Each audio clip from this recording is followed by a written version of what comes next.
Friends, Chowdary వాస్తు planar మీ చంద్రశేఖర్ చౌదరిని మాట్లాడుతున్నాను.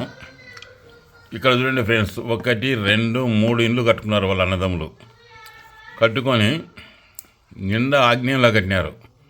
కట్టి ఇక్కడ ఖాళీ స్థలం ఇస్తున్నారు పరమటికి. ఈ పశ్చిమంలో ఖాళీ స్థలం ఇస్తున్నారు. ఇక్కడ ఇది ఆగ్నేయం అయితే అంతా ఆ కలానికి ఆగ్నేయం. ఇది తూర్పు రోడ్డు. అయితే ఇక్కడ ఖాళీ స్థలం ఇస్తున్నారు పరమటికి. అంతే ఆగ్నేయంలో కడితే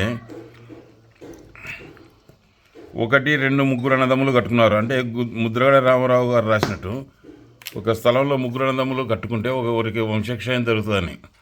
సరే, వీళ్ళిద్దరు బాగానే ఉన్నారు, క్షేమంగా ఉన్నారు.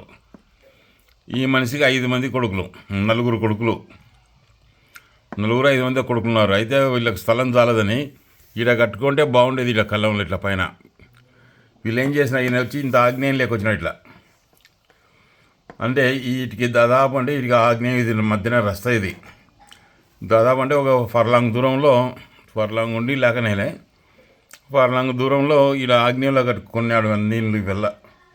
1, 2, 3 లైన్కి కొన్నాడు. అంటే ఒకటి కొంచెం దూరంగా కొన్నాడులే. ఇవన్నీ లైన్లు అన్నాడు. మా ఊర్లో బిల్డింగ్లు ఇవి. ఈ ఉత్తరం పేసలో కొన్నాడు ఆగ్నేయంలో నిండా.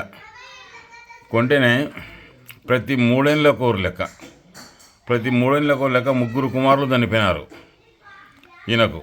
అంటే ఎప్పుడైతే ఇట్లా ఆగ్నేయం లెక్క వచ్చినాడో అంత మునమోపుల పెత్తనమైంది. వైభవం ఆగ్నేయం అంటే ఆయన ఇప్పుడు దూడై తలకల వంశాల 3 కొడుకులు ఈయనకు, 3 కొడుకులు దివంగతులైనారు. అంటే ఇట్లా అనుకొని లేవు, కొంచెం దూరంగా ఉండే ఇండ్లు కొన్నిటివి లైన్గా వేరే వాళ్ళు అమ్ముతుంటే కొన్నారండి. ఇట్లా ఆగ్నేయంలో ఇటు నుంచి ఇట్లా వచ్చి 3 కూడా చనిపోయారు. అంటే ఆగ్నేయంలోకి రాకూడదు ఎప్పుడే కానీ. ఎప్పుడు తండ్రి వాయువులు ఉన్నాడు, కొడుకులు ఆగ్నేయులు ఉన్నారు. పోయిన తర్వాత కూడా వెళ్ళిపోయారు. 3 ఏళ్ళ కూడా 3 వెళ్ళిపోయారు చిన్న వయసులోనే. ఎవ్వరికి నా 35 ఏళ్ళు దాటలే. ఇట్లా ఉండకూడదు ఫ్రెండ్. ఆగ్నేయం లేక రాకూడదు పొరపాటున కూడా. వాయువం లేక పోకూడదు. వాయువం లేకపోతే ఇది ఆగ్నేయం అవుతుంది, ఆగ్నేయం వాయువు అవుతుంది. వాయువు ఆగ్నేయాలు విశేషంగా నష్టపోతారు.